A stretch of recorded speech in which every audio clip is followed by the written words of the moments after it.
Hello? This isn't working. Is it working?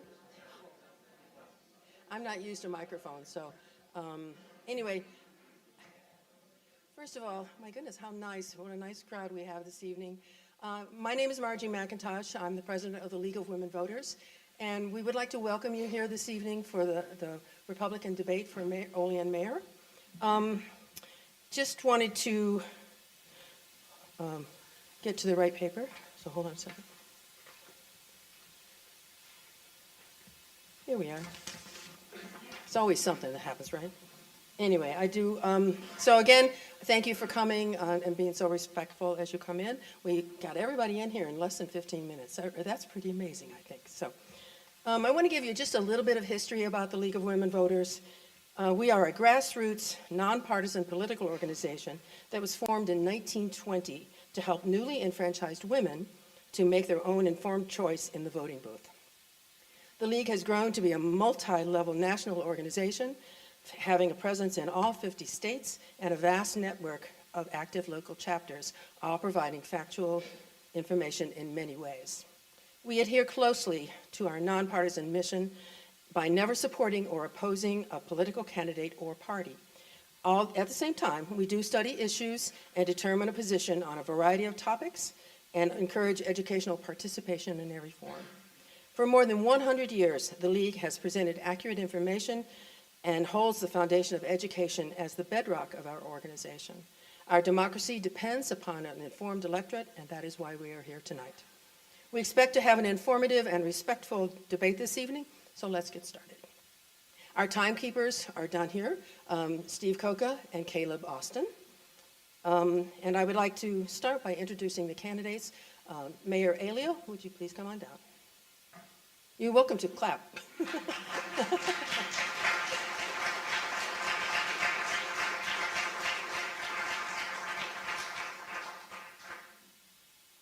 It is a long road, isn't it? Long aisle. And Mayor, I have you right here. And also Ms. Sherburne, coming on this side.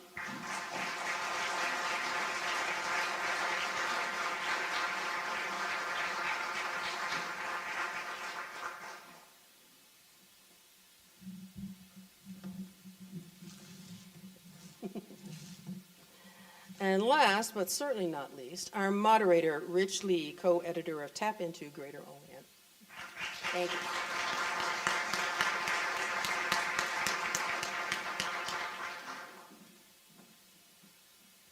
Okay, thank you, Margie. I'd like to thank the League for sponsoring tonight's debate. I'd like to thank both candidates for agreeing to be here and exchange your views. And I'd like to thank all of you who were remarking what a nice turnout this is for a weeknight for a debate. Also wanted to thank people who submitted questions. We received over 75 questions in advance of the debate. A small group of us, 2 representatives of the League, 2 representatives of Tap Into Greater Olean, met last week and we went through the questions. Not surprisingly, there were several topics that were the subject of multiple questions, so we've consolidated, many of those questions. If you submitted a question, we're going to try to address it. You might not hear your question verbatim, word for word, but rest assured, we're going to work all your points into the questions. I can assure you that the questions have not been shared with either candidate. They've only been seen by the 4 members of that committee, and I can especially assure you that no one has seen them because I just finished the wording of them an hour ago in my house, and so no one has seen them that way. Let me go through some of the ground rules. We will begin with opening statements.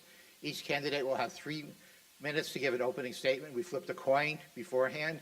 The coin flip determined that Ms. Sherburne will go first, which means that when we do the closing statements, the mayor will have the final word. Okay. The questions, each candidate will have 2 minutes to answer the question, followed by a 1-minute rebuttal. We are not doing rebuttals to rebuttals. We want to move on. We want to get to as many topics as we can, so just keep that in mind. I will not be fact-checking anything. I don't see that as my role as the moderator. I'm pretty sure if there's a dispute on facts, the rival candidate campaigns will make sure to bring that to the public's attention. I was glad everyone applauded the candidates as they come in. I would like you for the next 90 minutes or so to refrain from applause or any other type of vocal expression and just we're here to listen to the candidates, to find out what their opinions are, what their plans are for the city of Olean. And, prolonged applause or any other, comments from the audience are just going to mean we're going to get to fewer questions. I think, as I said, we had 75 questions that we started out with. There's a lot of topics. We want to get to as many of those as possible. There is no recording. That is a league policy, so please refrain from recording. I will tell you the event is being live streamed on Tap Integrator Olean's YouTube channel. It will be available on YouTube, hopefully later tonight, if not by tomorrow morning at the latest, so you'll be able to watch it there. I believe that takes us to the beginning, unless anyone has any other comments. So we would begin with an opening statement from Ms. Sherburne. Oh, no. Good evening. I'd like to thank everyone for being here. I would like to thank our host, Jamestown Community College. I would like to thank the League of Women Voters for organizing this debate, and I would like to also thank Tap Into for mediating it. And I really, as a candidate for mayor, have my heart in the right place, but I have my eyes wide open. This is a very important job that I do not take lightly, and along with my husband, Bob, we made the decision that, I think it's time for Olean to finally make the change that we all have been desperately needing. I am an advocate for businesses for Olean as a business owner. My family started a business that's still in operation for 85 years. And we're very proud of that. And we're also very proud of Olean and want to see the future success of Olean. But we definitely have issues that we have to address. We have to have full transparency. We have to have accountability for our finances. And I understand that fully. Without that, there's a domino effect that will trickle down to our departments and basically our quality of life. So as a candidate for mayor, I am beyond grateful for the community to open their doors to me as I walked through the neighborhoods to gain the signatures for my petition. But not only that, they opened their heart to me, and we all agree we want the best for Olean. We want Olean's success more than anything. We want to retain our population, and we want to attract new people that want to share in the beauty of what Olean has to offer. And I am firmly in this for the right reasons, and I hope that I can serve Olean well. Thank you. I neglected to mention that the timekeepers will be reminding you as you approach the end of your time period. All right. You were right in there. Thank you. Mayor, your opening remarks.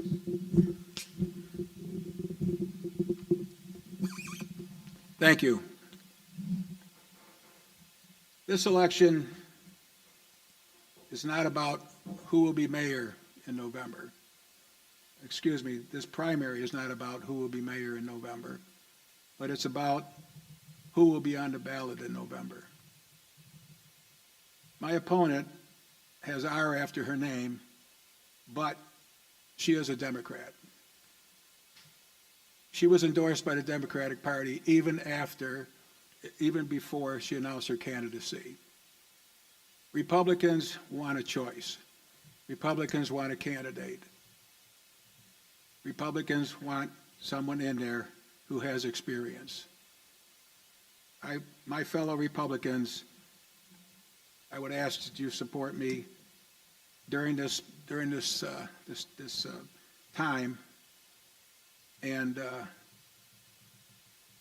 some of the things I want to point out in the opening statement is that let's go back 12 years. Let's take a look at where Olean was 12 years ago. And let's take a look at where Olean is now. I got to give credit to former Mayor Linda Witt. They started the process on North Union Street. They started with the Tiger Grant. I was fortunate enough to see that come to fruition. We have many, many projects that have gone on that have brought Olean forward. Yes, we took some hits with some industries leaving us, but we've got industries here again. We've got industries that are looking to bring on more and more workers. If you look at the video that the Olean Business Development has put out, Come Home, Stay Home, just take a look at that and you can see all the wonderful things that are going on in the Olean area and what we're looking for and what we're pushing for. And I want to be able to continue that and see Olean continue to grow. Olean's a great place to live, and we have some issues. Let's face it, everybody has issues. We've got some issues at City Hall. We're working on them. But I'd like to continue to see things through. We've got major projects going on. We've got street projects. We've got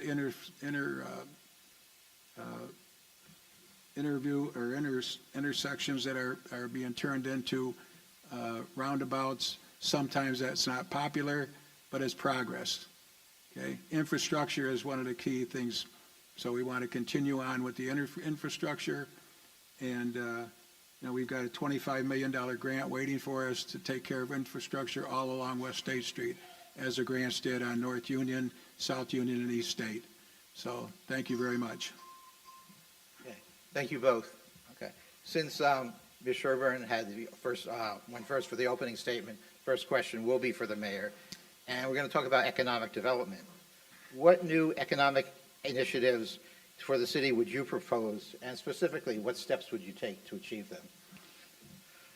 Well, most recently, we were able to get the bed tax in, hotel bed tax, which is going to give us substantially a substantial amount of money, so we can now devote more time and energy in economic development. As you know, we have a small office. We have a two-person office, our economic development office, community development we call it.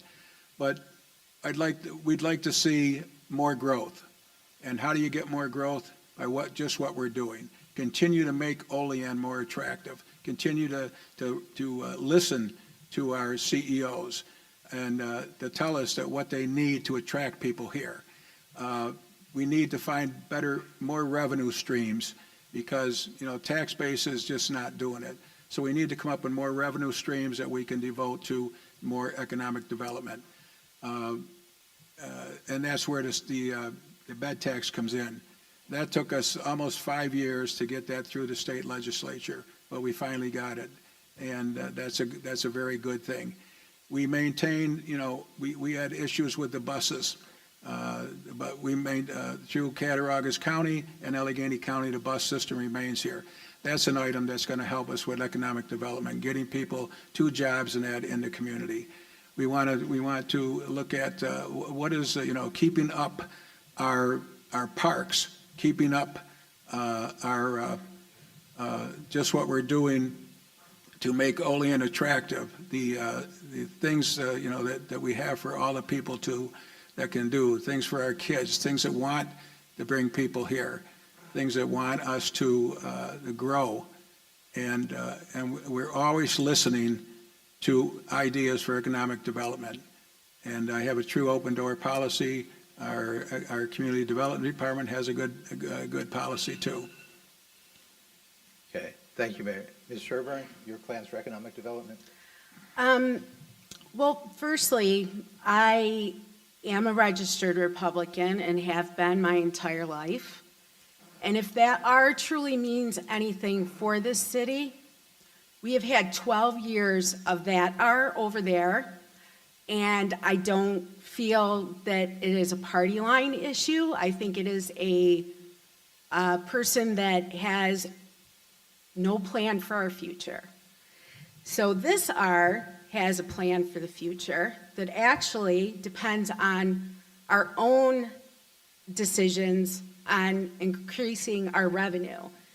Everything that he pointed out was dependent on others, other businesses, the bed tax money.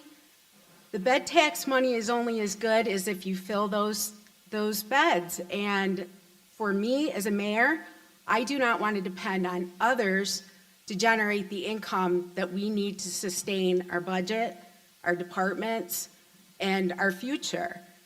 So for me, the economic development comes from within. I think that we need to diversify what we've already been doing for many years with manufacturing.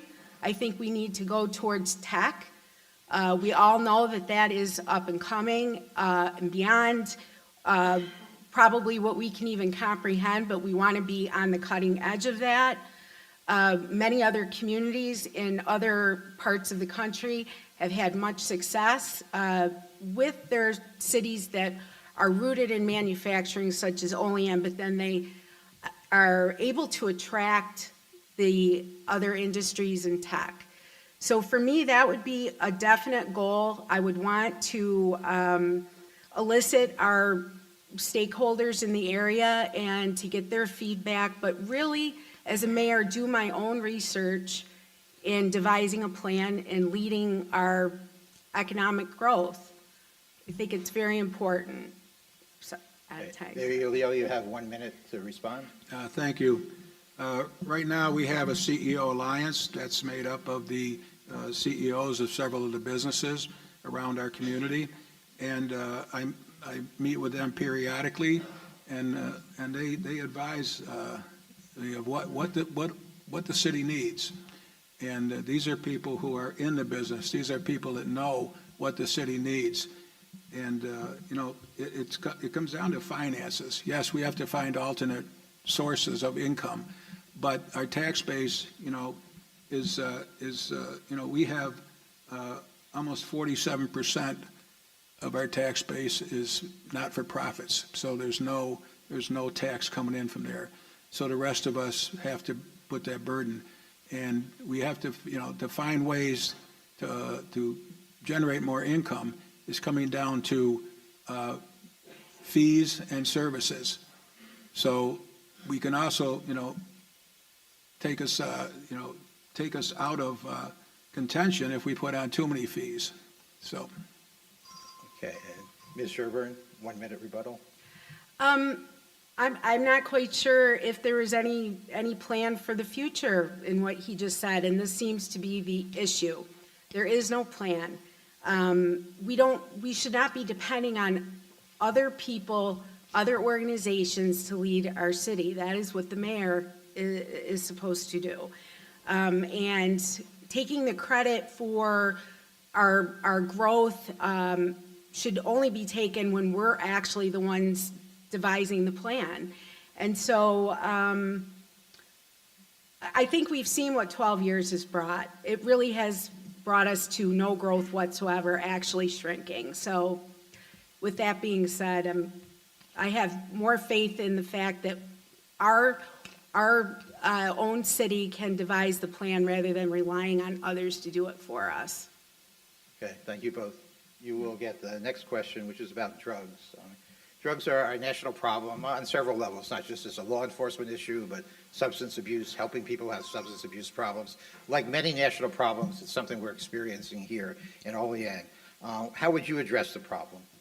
Well, it's apparent that drugs and mental health issues go hand in hand. We're very strained in this area for resources for people.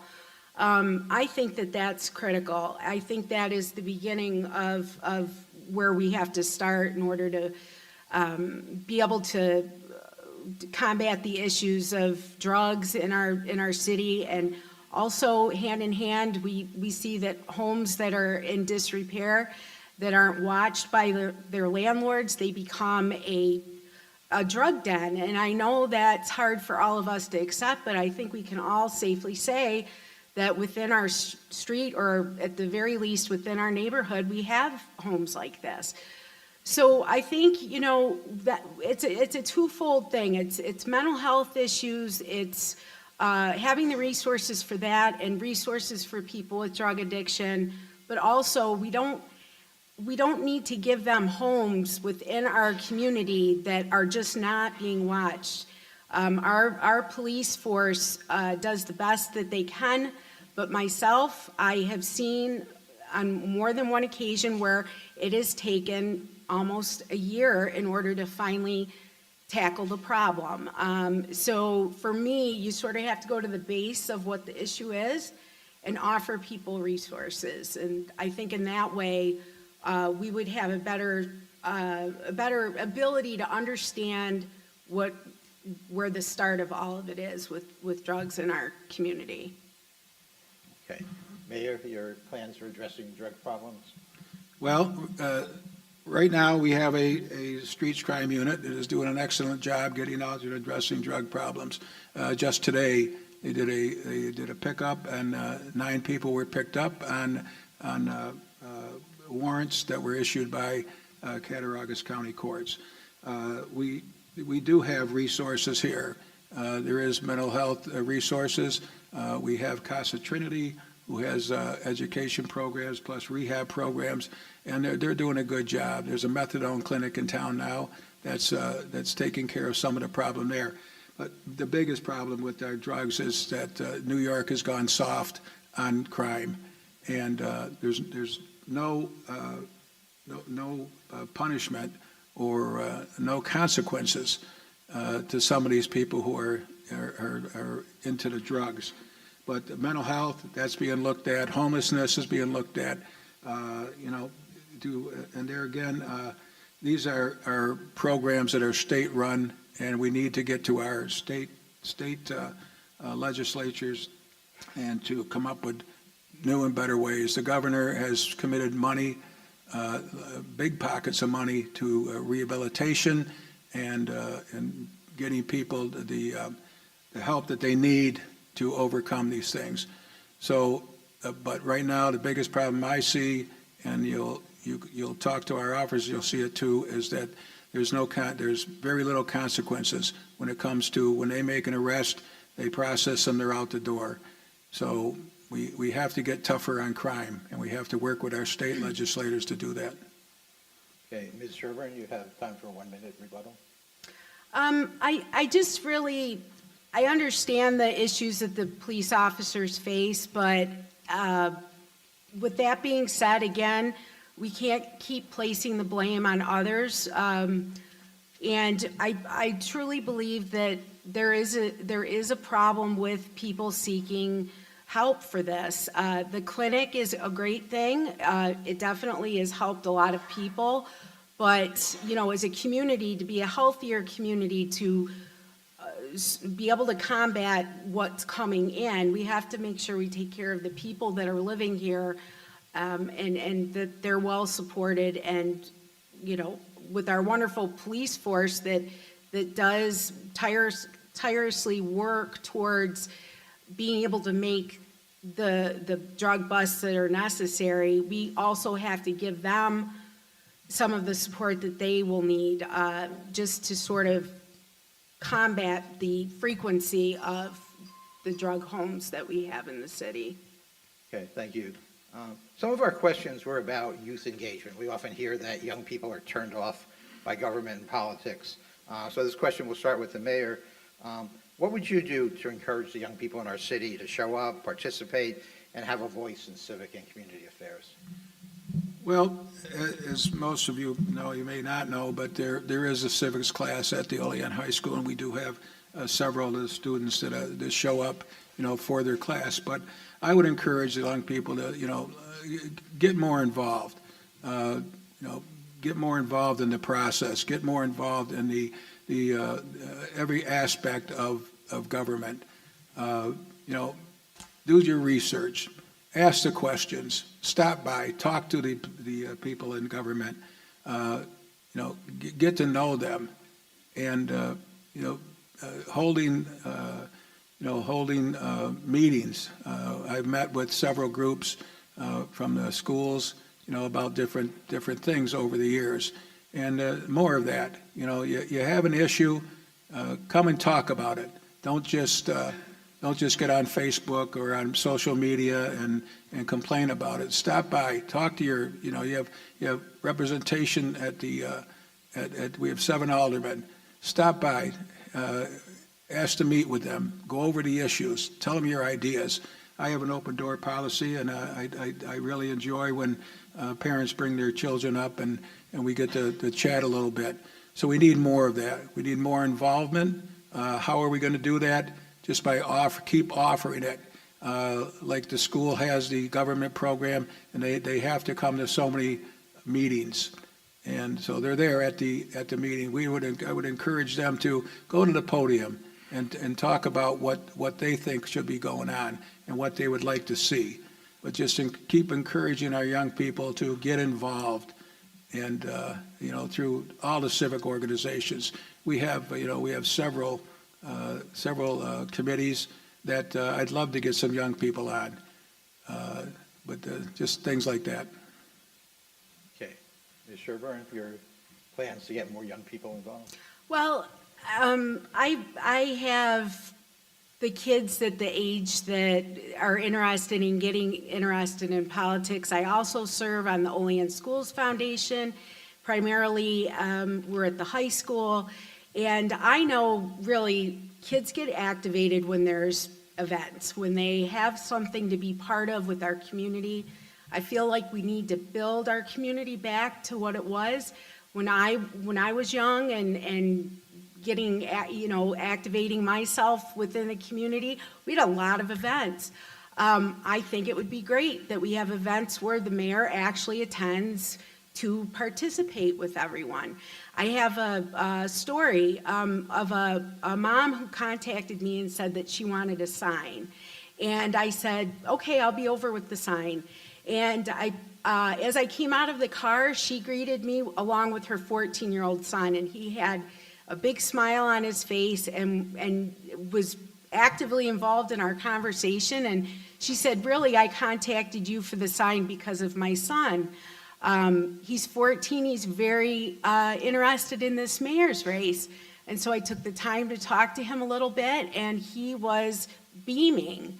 And so I walked away feeling like that is a wonderful age to start being aware of your community. That's when you get the bug. That's when you start feeling that you can contribute to this community. And so I firmly believe that our youth wants to be involved. They have to have a reason to be involved, and they have to feel that they are part of the process. Okay. Mayor, you have 1 minute to respond. Thank you. I do agree. The youth have to be involved, and we have a Boy Scout. We have a couple of Boy Scout troops here in the city. There is also an all-female Scout troop that's in the city, and there's Cub Scout troops. And these are some of the things that I enjoy talking to them because they do have badges for when they get involved. So I've talked to many groups over the years, many civic groups, church groups, a lot of the kids who come to the office, they want to stop by, their parents bring them by, and we have conversations. And I have the same thing. When I was out getting petitions signed, I talked to many kids with their parents about encouraging them to get more involved, to research the issues and make statements on the issues. Okay, and Ms. Sherburne, you have 1 minute to wrap up this topic. I think we're good. You're good. Yeah. Okay, thank you. Excuse me. I was not given that opportunity, a question back. Oh, okay, I'm sorry. So, we got to be fair. Which question was that? It was back a couple of questions. After rebuttal, I was not given the chance to do a second rebuttal, so. Okay. Okay. My apologies for that. I'm trying to keep track of these things. But please let me know if that happens again. Okay. The topic that showed up most frequently among the questions was about sewage discharges into the Allegany River. So I'd like to ask, both candidates, what steps you would take to address this problem. And that would go to Ms. Sherburne to start out. Yes, so obviously we all know this has been an ongoing issue, as does the mayor. And 12 years ago, when he was at his last debate, this came up as well. So with that being said, after 12 years to not address this issue and fix it is absolutely, as far as I'm concerned, unforgivable. We have had great news that the state finally is giving us funding to be able to fix this issue, $500,000. This was not done by our mayor. This was sort of forced. And on our behalf, Seneca Nation went to Albany and was able to secure that money. So finally, we're going to get that fixed.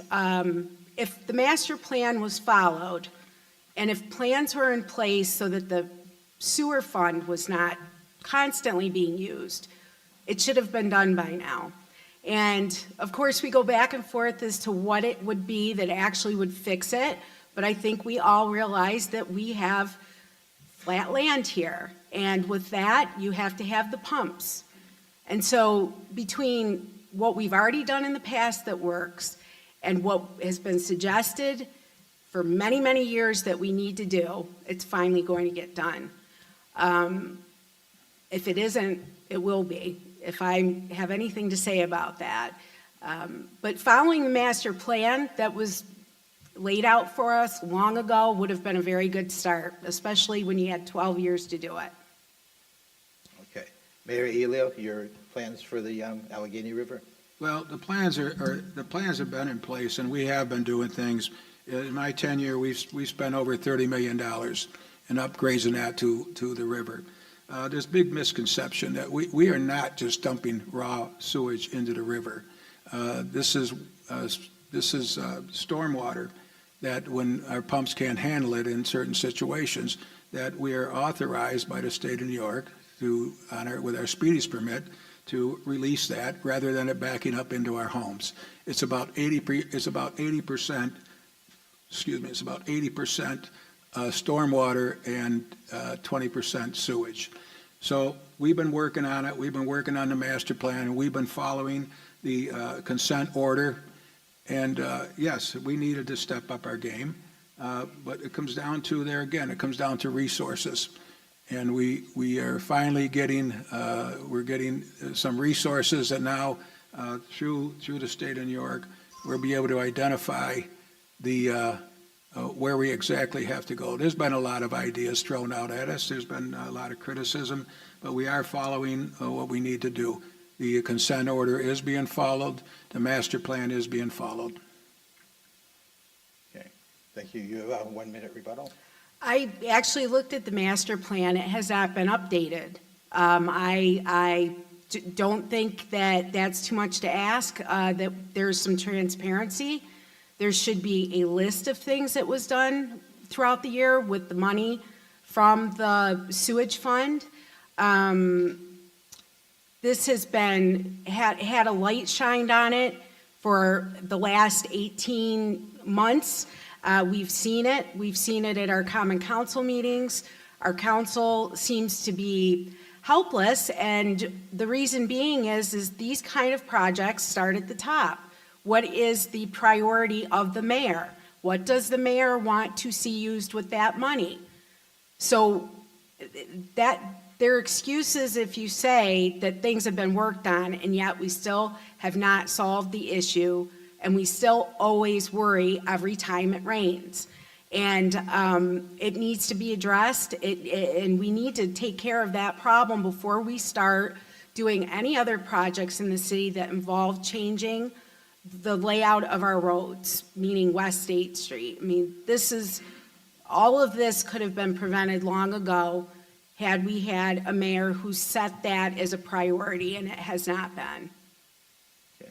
Mayor, you have 1 minute for the final word on this topic. Thank you.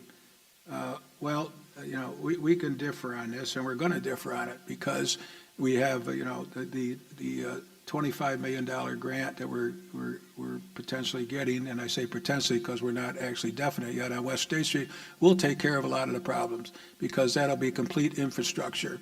That'll be the separation of storm sewers and sanitary sewers. We have been doing that. We've been working on it. We've been following the consent order. We've been following the master plan, and that's all I have to say. Okay, thank you. And Mayor, you would get the next question. We want to shift away from specific issues for a minute here and talk about leadership. Among many ways to gauge an effective leader is how one deals with crises or problems. Can you tell us about a crisis or a problem you encountered in the public or the private sector and how you solved it? Well, there's been, I guess it comes down to what is a crisis? A lot of people, whatever happens is a crisis, but, let's look at the COVID. Okay, we had a crisis there during COVID. We had, we were not prepared to work from home. We tried it, we couldn't do it. We went back working at the municipal building. We did outreach on it. We did almost daily outreach to the community on what was going on there. So this was a major crisis, getting it. So we had to find ways to, work against how many people were getting COVID, how were we going to staff our offices and that. So we took a deep dive into that, and we got through it. And we got through it with the persistence of not only our workers, but of the public. There was daily communications between the health department, the cities, the governor's office, and that with what was going on, and not only in Olean, but in the counties and across the state. So that is one of the crises there. We've had, fortunately, we haven't had many crises, to deal with, other than if you want to call North Union Street, when we started digging that up during the project there, we had a parking crisis. I was able to solve that by working with several of the parking lots below the north of the tracks to help with the other businesses who had no parking. So I got to solve that by working with them. Okay, thank you. Ms. Sherburne, crisis or problem you've dealt with successfully? Yes, I would say in the private sector in my life, definitely crisis would be the fact that our family business basically had to have a lot of changes. It was either we were going to continue and change with the climate of Olean and the downtown, as well as changes within our industry. My mom, who was basically the owner at that time after my grandfather had passed away, we made that decision. What are we going to do? Basically, to our family, that was a crisis. It was our livelihood.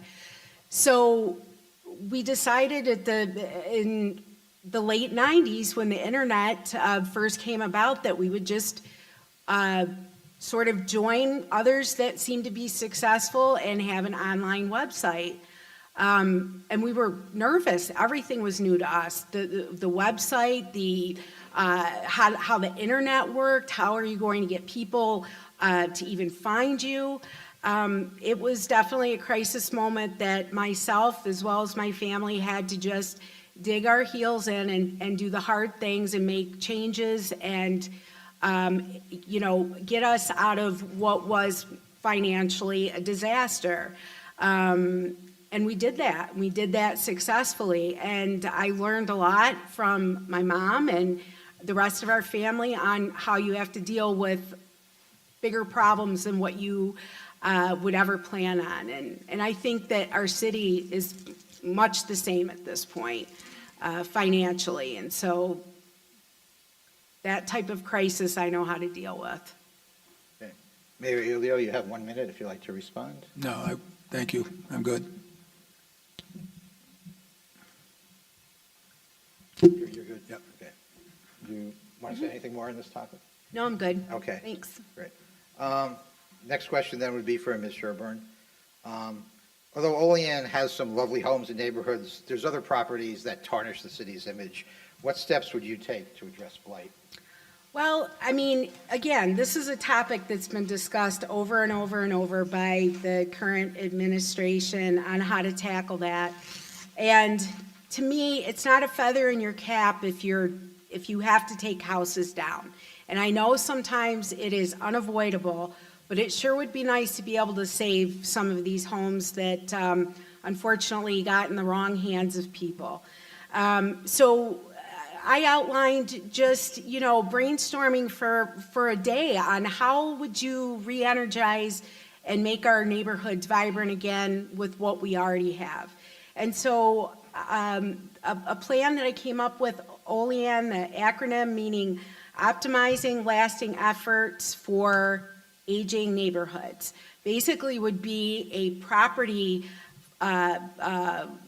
trust instead of a land trust, where instead of just allowing these houses to go to auction and into the wrong hands, that we give people the opportunity for applying for a proposal to be able to take that home and remodel it and actually put the amount of money that it needs to bring it back to where it was before, so that we can get it back on the property tax rolls. And I think that the human spirit is such a vital importance to our rebirth and our future, that, I am willing to bet that there are many people, even young people, that would come to our city with this opportunity to be able to use their money just for remodeling and bringing them back and improving the neighborhood, improving the homes around us. And that would be sort of a great start, I think, to revitalize our aging neighborhoods. Okay, thank you. Mayor Aiello, what steps would you take to address the blight that tarnishes some of the city's image?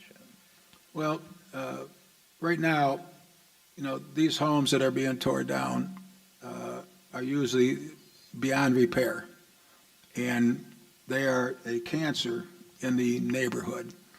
And the best way to stop the blight or stop the cancer from growing is to take it out. So we've worked with the land bank, Cattaraugus County Land Bank, and let me just explain how it works. That right now, before properties go to the county makes the city whole on the taxes. So they become the county property. And the county works with the land bank. And we look at the properties around the city and we say, okay, these ones are beyond repair. Now, we've had a few programs throughout the city that people haven't taken a advantage of. We have, there's a program on the books that we can help people with making repairs, and the taxes are reduced over several years, so they can make these repairs. We don't get a lot of people taking advantage of that. So, but how are we going to fight blight? Continue what we're doing. Continue to work within the neighborhoods. So, the land bank is not only there to tear houses down; they're there to renovate houses.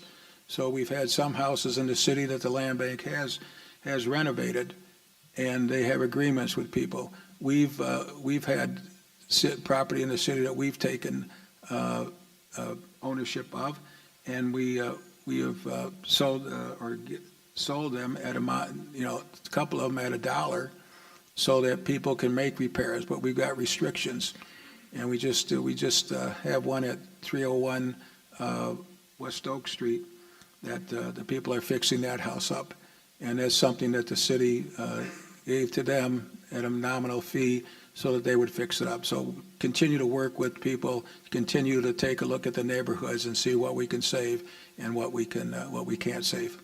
Okay, thank you. Ms. Sherburne, you have 1 minute to respond. Well, those programs are great, but they're not marketed.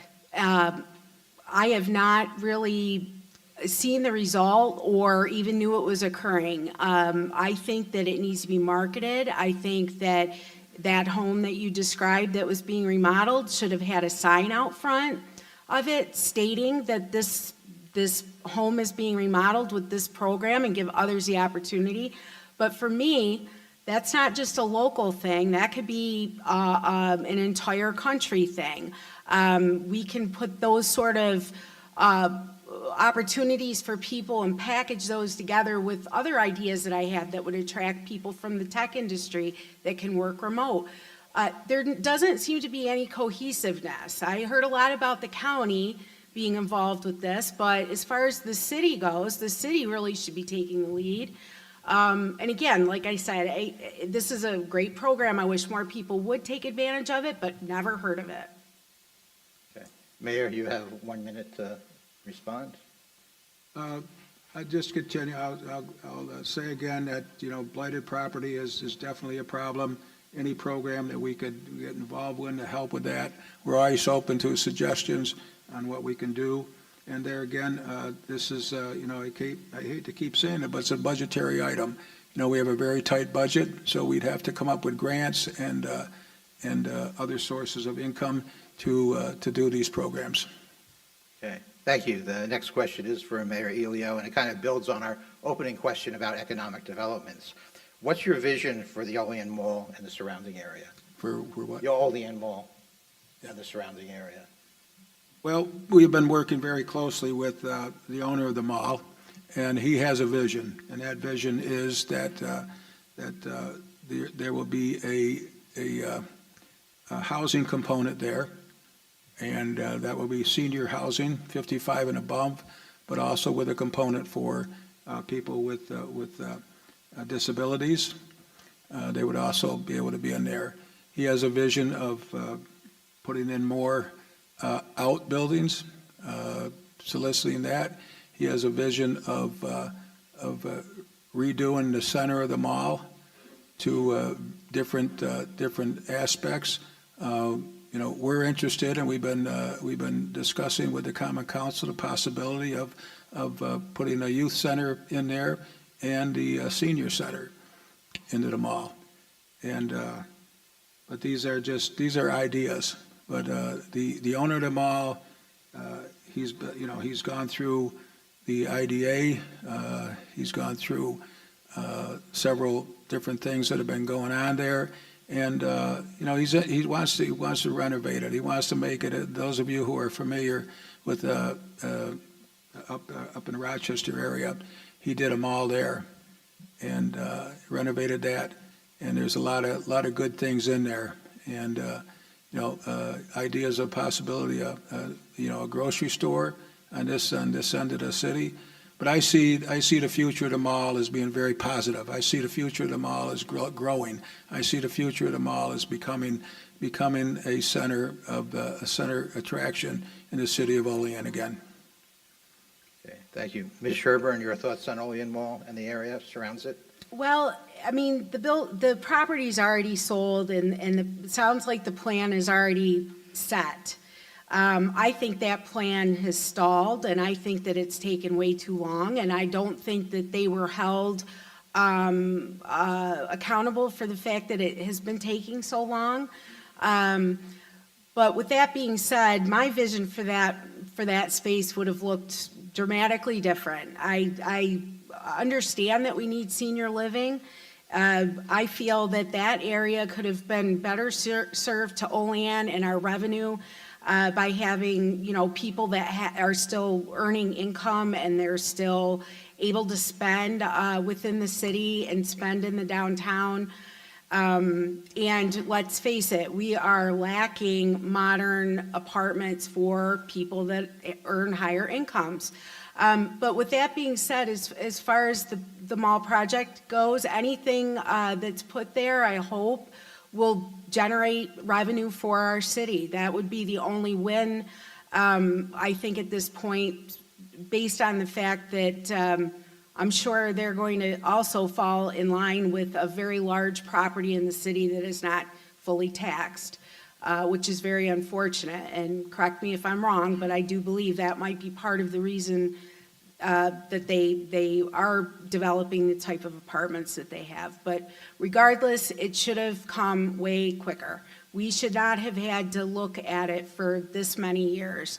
And I believe that the developer probably consciously did that from a financial aspect. And I, for one, would be very strong with anyone that wanted to develop anything further that would not be generating revenue for our property taxes. Okay, thank you. Mayor, your response? Well, those of you who've been around a long time know that for a long time, the mall was owned by a company by the name of Zamias, and they literally didn't do much at all with the mall. We were fortunate enough to get a developer to come in here, Angelo Ingrassi. We were very fortunate enough to get him to come in here and even take a look at the mall and be willing to renovate it. The IDA put him through a period of time, almost a 2-year period before he could move forward with anything. So he's doing what he can.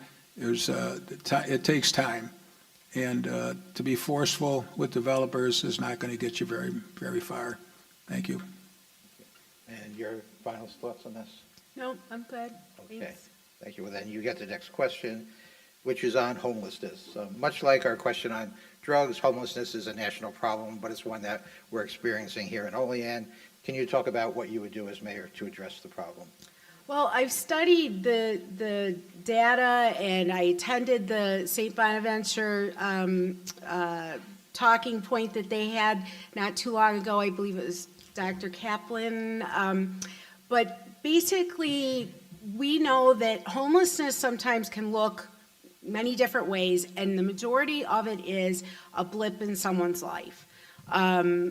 Whether they're in this situation temporarily because of where they lived previously, or if they lost their job, or mental illness, whatever ends up happening in their life that puts them in that situation, we know that if they have housing available to them, they can get their feet on the ground. And I firmly believe that that probably would be the best plan, and also people in the city would feel like our government is doing something to help them. However, it is more complex than that. We have to have the resources of our departments to be able to handle the first contact with people that are in our city finding themselves homeless. And I understand, and I've listened to so many people in so many neighborhoods. I see firsthand what's happening.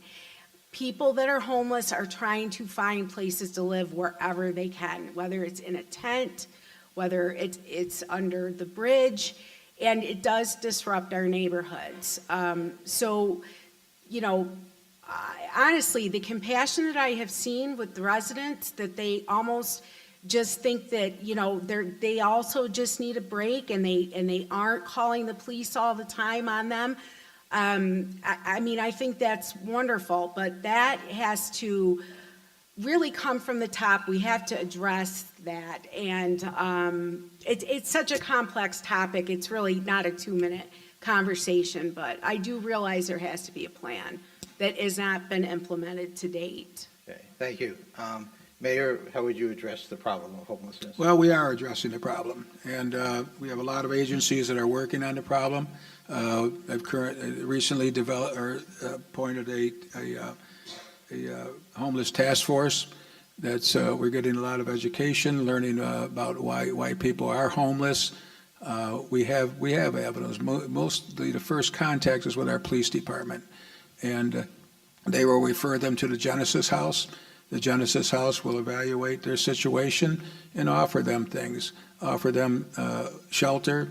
During cold blue, which is if it gets below 32 degrees in the state of New York, the county has to put them up in a shelter or last resort in a hotel room to make things safe. But we're working on it. The county has a lot of plans on this. We have avenues in Salamanca with community action down there. I know they have a new name, but there's a lot of things going on here with homeless. One of the things that they find is that sometimes people would rather be homeless, and and that's usually under the mental health situation there. So they have counselors that go out. They go out and do counts on the homeless to see how many are out there. They offer them services. You can only offer so much. You can't force them to have services. But you have a lot of things going on with homeless. It is a very complex issue. I do agree with that. but there are avenues working on it. New York State has put up more money for homeless.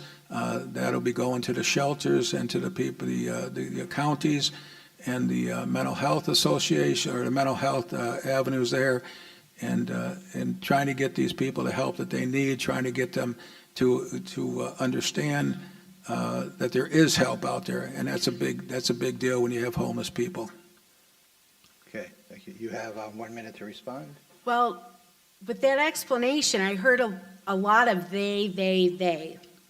That doesn't answer what our city is doing. It does not address the fact that every street that I was on, people asked me, what would you do about the homeless? The reason why everyone's asking is because we don't know. There is no transparency, there's no updates, and yet we're all living in the community seeing this. And so what I say to that is those are great programs that everyone is attempting to do, but what is our city doing? And that is where this task force is only as good as the people who are actually delivering and doing the task, but they would not know what the task is because we do not have a plan. Okay, and Mayor, you have a minute to wrap up this topic. Well, there again, I'll disagree. We do have, it is a we. It's a group effort. It's a community effort, and a lot of organizations are working on this problem. What is the city doing? We're making the referrals. We're getting them to where they need to get help, and so that they can find, they can go to shelters. What resources does the city have for this? In our budget, we don't have any resources for this, but we have the resources to refer and to get people where they can get the help. And that's a big part of trying to solve the homeless problem. Okay, the next question is for you, Mayor Aiello, and it's about the institutions of higher learning in our communities. Colleges and universities provide innovation, excitement, and energy. What steps would you take to better utilize our ties with St. Bonaventure and with Jamestown Community College to improve the quality of life in the city of Olean? Well, there's programs that, each year we get new students in, not only at St. Bonaventure, but also at the JCC here. And, I would encourage them to come on board and do some internships with the city of Olean. And that way they can see the operation is going on. They can also give us ideas. I would encourage professors to give these students projects that would take a look at our city. We just did this with Professor Helmy down at St. Bonaventure's. She had her students draw up different communities, small communities within our communities, and how they would sell them and how they would live there and do that. So I'd encourage the colleges and JCC to get their students involved. The students, they come in, they may be from different areas, and they can be a wealth of information for us. Get more cooperative, cooperation going there. Work on internships, not only in our different departments, but working with the government too. Come in and intern with our government, so that they get an idea of what's going on. We talked about this a little earlier about getting our youth involved. Well, getting our college students involved also, working with them for different ideas on programs, what they could do to assist us in growing our city. Okay. Ms. Sherburne, your answer? Can you repeat the question? Sure. Colleges and universities provide innovation, excitement, and energy. What steps would you take to build closer ties to St. Bonaventure University and Jamestown Community College? Well, if we're trying to retain people in this area that have finished college, first of all, having programs that might be more conducive to what our industry is here in this area would be a good start. And that sort of is the layered effect of having a city that is trying to attract what the next thing is in jobs and careers and the higher earnings. And so for me, that has always been a problem. How do we bridge between us and Bonaventure? And of course, JCC is very, involved and intricate to our downtown, but it's really Bonaventure that seems to sort of be, the partner that kind of is there but not, and it's not for any one side's fault. But I think that if we want to retain people, students that are graduating, we have to have a more exciting, vibrant community with the ability to be able to be hired and to stay here. But it all goes back to what type of events are we holding? I envision down the road having Gargoyle Park as sort of that meeting place for Bonaventure as well as us to have events. I think Gargoyle Park is wonderful with the Frisbee golf, but I think there's more we could do with that. Anyone that's been to college towns knows that in order to keep the kids in that area, there has to be a draw, there has to be excitement. And for me, I think that those type of things that we can collaborate with Bonaventure on would help the entire region. Okay, Mayor, you have 1 minute to respond. Yeah, thank you. One of the things that if we, complete the project, the raise grant on West State Street, that'll tie in by not only a walking path, but bicycling, scootering, and that path all the way down to Bonaventure University. That'll bring the students up into the city of Olean without having to drive. They can walk, they can bicycle. That'll build better relationships with us. That'll bring us the avenues of reaching out to these to the students and that. But in the course that you run, tapped into Olean, that there's probably several times during the year that I'm interviewed by students there, or there's topics that come up that we talk to them about. So just keeping up those things, making ourselves available. Yes, I agree, we do more, get the Chamber of Commerce more involved with doing events that would attract the college kids to Olean. Okay, thank you. Ms. Sherburne, you have a minute. These are very easy things to do. It's a matter of a meeting of the St. Bonaventure, and if that seems like a great idea, why haven't we done that in 12 years? I don't feel that there's any connection between our mayor's office and Bonaventure, and if there is, we wouldn't know about it. We don't see it. We don't hear about it. And so, that would have been a very simple thing to at least reach out and say, can we collaborate on events together and sort of bring Bonaventure students into Olean more? Okay, thank you. And you will get the next question. We had a couple of questions about animal control. People express concerns about dangerous dogs, unregistered animals, irresponsible pet owners. What would you do to make a difference in this area? Well, I think really everyone seems to be faced with issues with cats. There are so many people working on that issue, and that is a very hard thing to contain. As far as dangerous dogs, I guess I'm not privy to. I understand that the police, unfortunately, have run into this, and I feel it's probably dogs that are protecting their owners, their home. That is so unfortunate. I guess my answer is, to me, I think the cat issue is definitely a problem. And as I said, there's organizations that are working at trying to devise resources for people in their own neighborhoods. So as far as the dogs go, obviously we have leash law.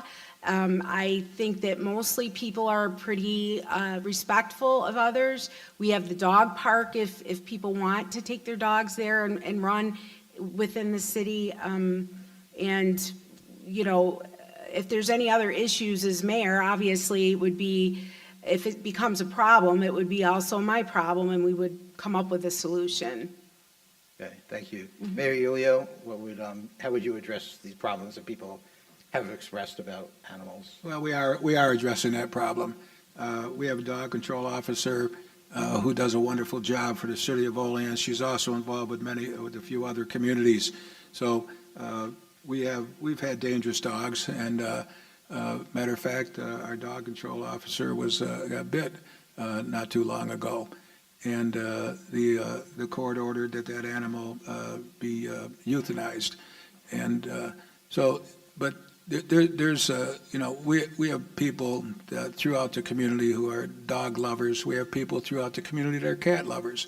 We have people out throughout the community that feed the stray cats and the feral cats, and they're doing it out of love. But they don't. Sometimes I don't think they realize they're causing problems with all the neighbors. We do have you believe it or not, we have a leash law for dogs, but we do have a law on cats. It's you're supposed to keep them on your own property.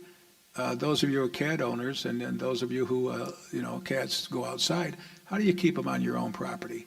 It makes it very, very difficult to do that. But the stray cats, the feral cats that are called feral cats, there is a program. It's trap, neuter, release. It takes a long time to get that program so you see results, because the idea of that is to, they trap them, they neuter them, they release them right back to the area they're in. And eventually that'll reduce the colony of cats. But, there's cat lovers out there, there's dog lovers out there. And, if we can convince people not to feed them, then that would solve a lot of our problem. But I don't think we're ever going to do that, because people just love the animals too much. Okay. Ms. Sherburne, your response? I'm good. You're good. Thanks. Mayor, was there anything else you'd like to say on this topic? No, I'm good, thank you. Okay. Okay. I'm going to ask a question, one of the more general questions about polarization. America is more polarized than ever. Now, the two of you are running as Republicans. Our city has a Republican representative in Congress, but our governor and our U.S. senators are Democrats. How will you ensure that Olean has a seat at the table on state and federal matters that affect our city? And I believe that would go to the mayor first. Yes, thank you. Well, that's where you build up a good relationship with your state representatives.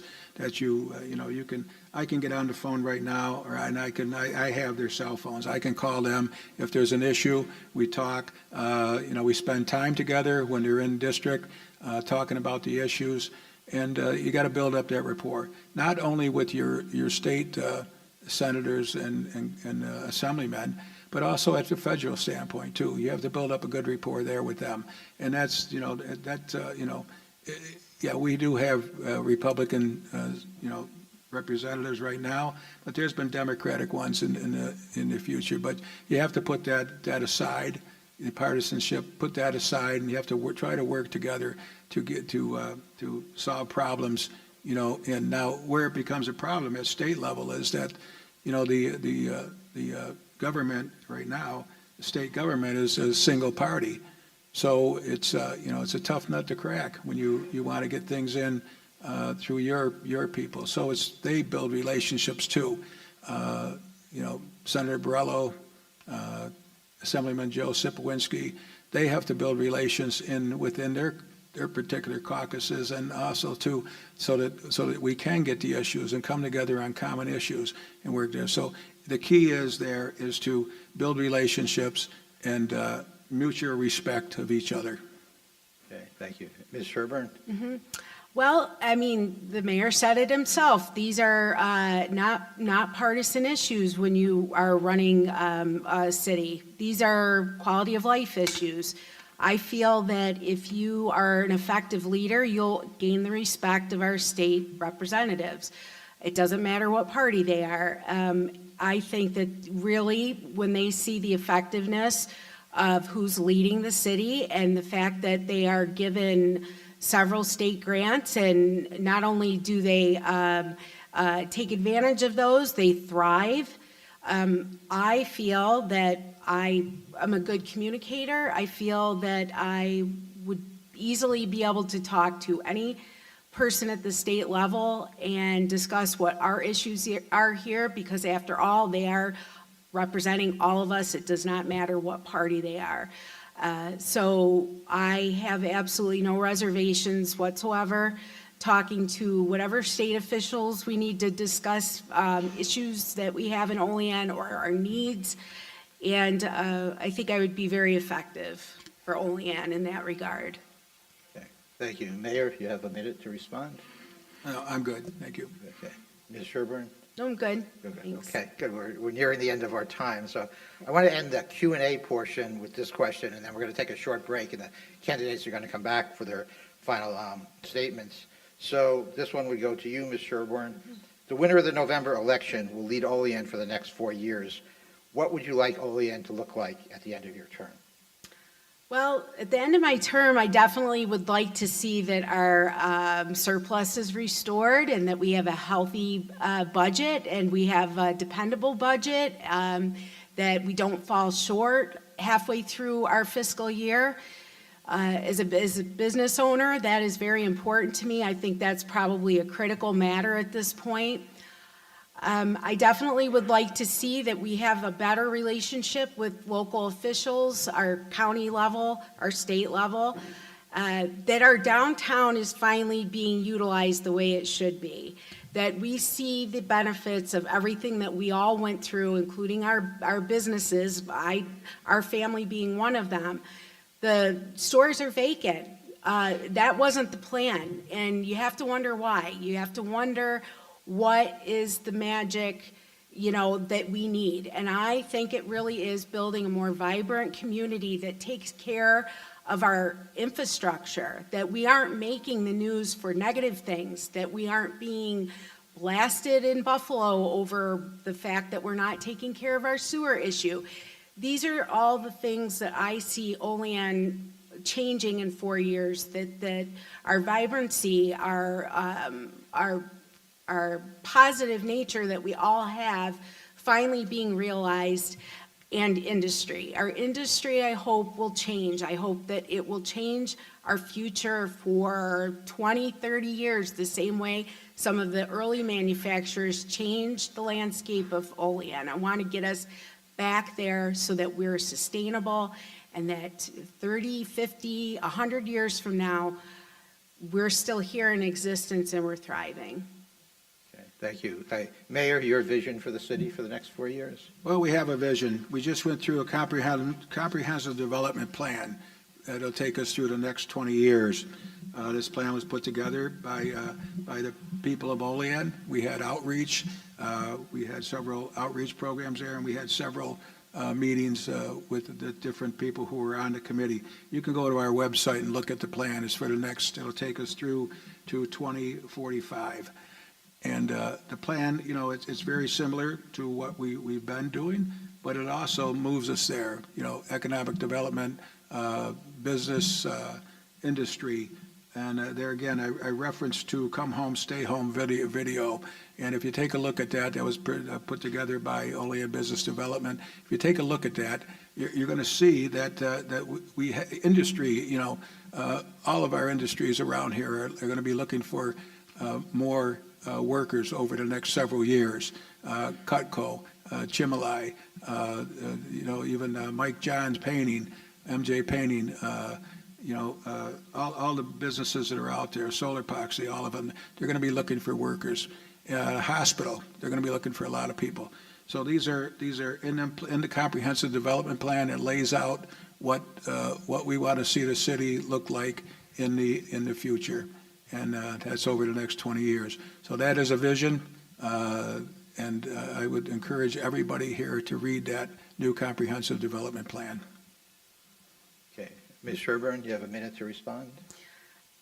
The comprehensive plan I have looked at, it looks very much the same as it did 20 years ago. And number one is we need to increase our housing market. And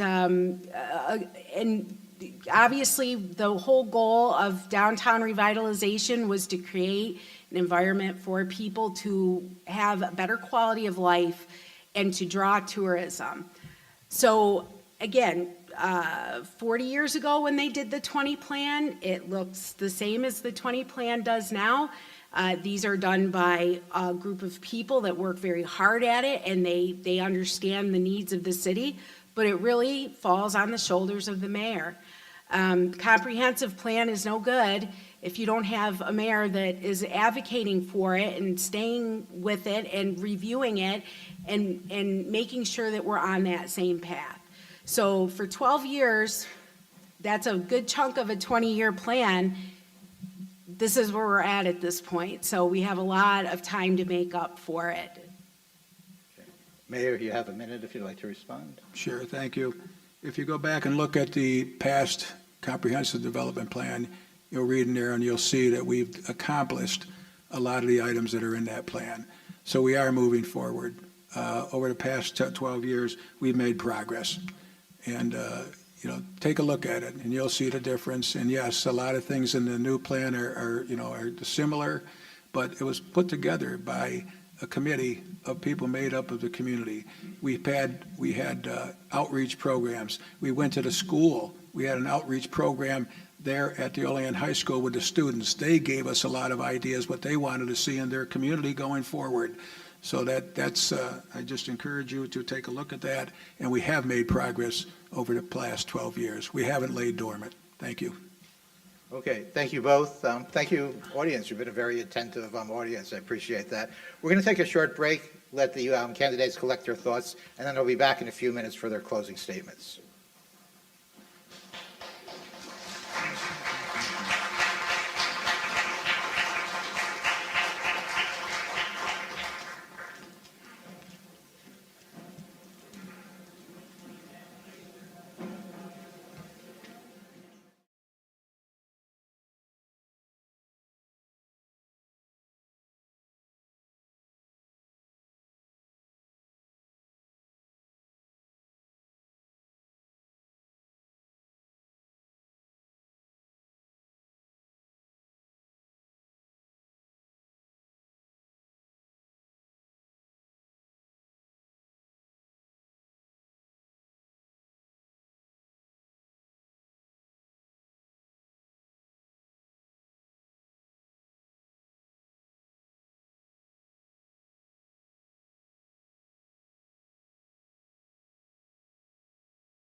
I moved quite quickly, so it's okay. Yeah,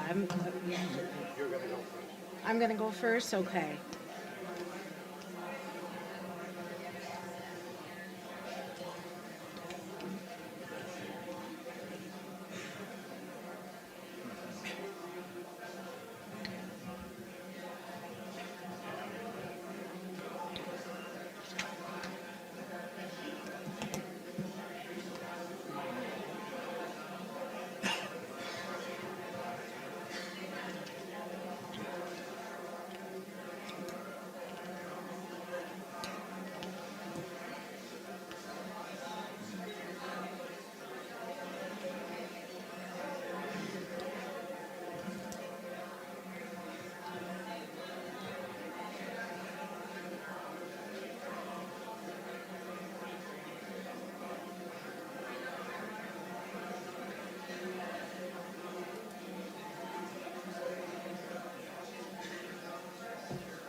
I think I'm going to start. Are you okay? Yeah, that's good. Mayor, I'm going to start. I'm good. Okay, thank you, everybody. We're going to wrap up with our closing statements. Before we do that, just want to give thank yous to a couple of people who you don't see on stage. Our timekeepers, Steve Coca and Caleb Austin. From JCC, providing tech support, Dan Revitt. From St. Bonaventure, doing the live stream and what will be the YouTube recording, Dominic Wright. Also want to thank my co-editor at TAP, Ann Lee. Thank the League for putting this together, especially Margie McIntosh, all the volunteers here. Thank Olean Police for being here. And just remind everybody to come out and vote. Election Day is June 24th. Early voting starts June 14th. And with that, we will go into the closing statements. Each candidate will have 3 minutes. Again, the order was decided by a coin toss prior to the debate, and Ms. Sherburne will go first. Thank you. And thank you for everything that you're doing. It's been a wonderful opportunity. I just want everyone to know that my door is always open to have conversations, and that really has been very rewarding as I go through this process, meeting new people and walking down their streets and really seeing where they're living and what concerns them. So I want the takeaway to be that a vote for me is a vote for change, and not just a change, but responsible change. And I have a vision that is probably a far-reaching one, but you have to start somewhere, because it really is at this point that we have to make progress. We have been stalled, and we have gone through all of the changes of downtown, and we've been waiting, and we've been hoping, and it doesn't seem that we're getting anywhere. I want to be the mayor that has their eye on the fact that we have to build our revenue.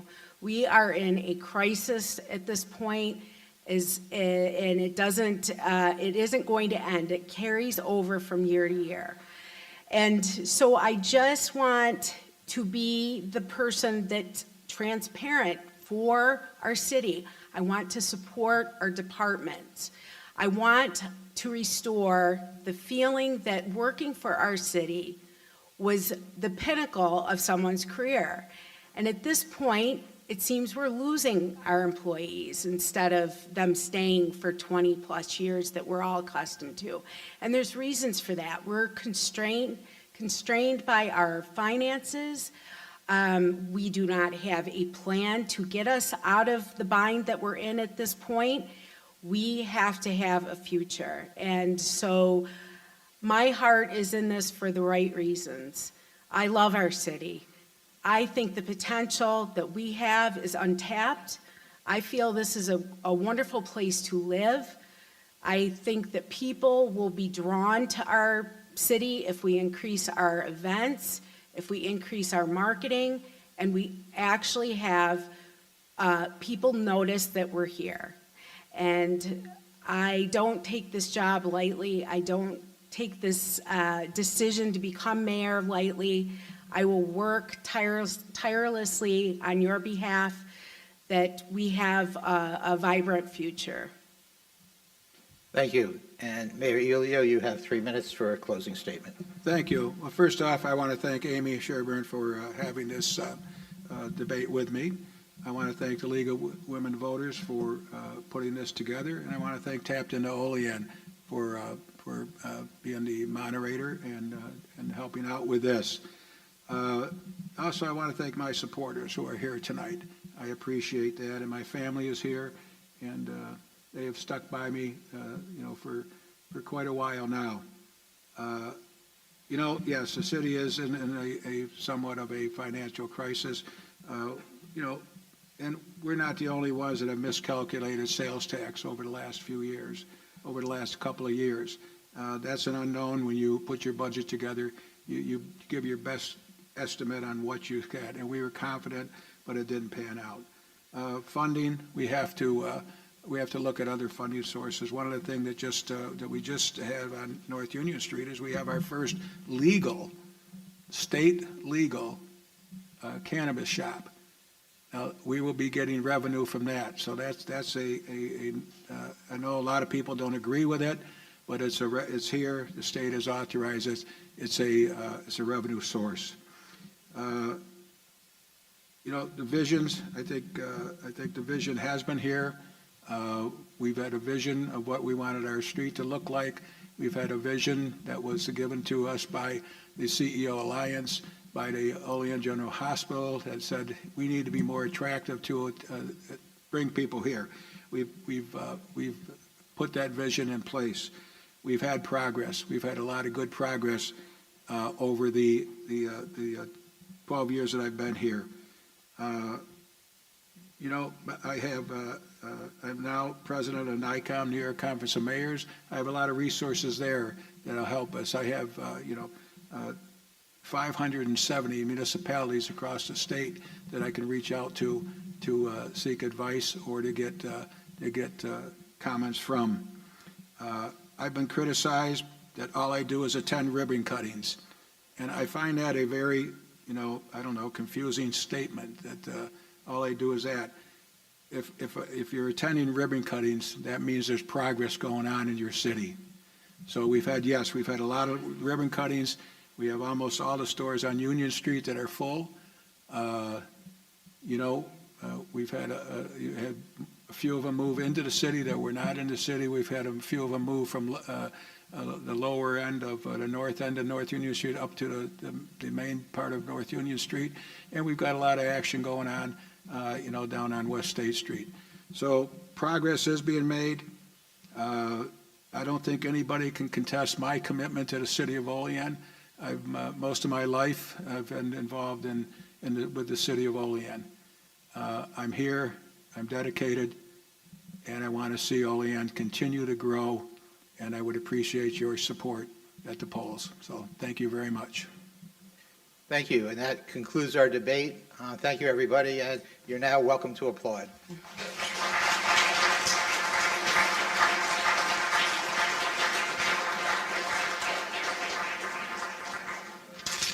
Thank you.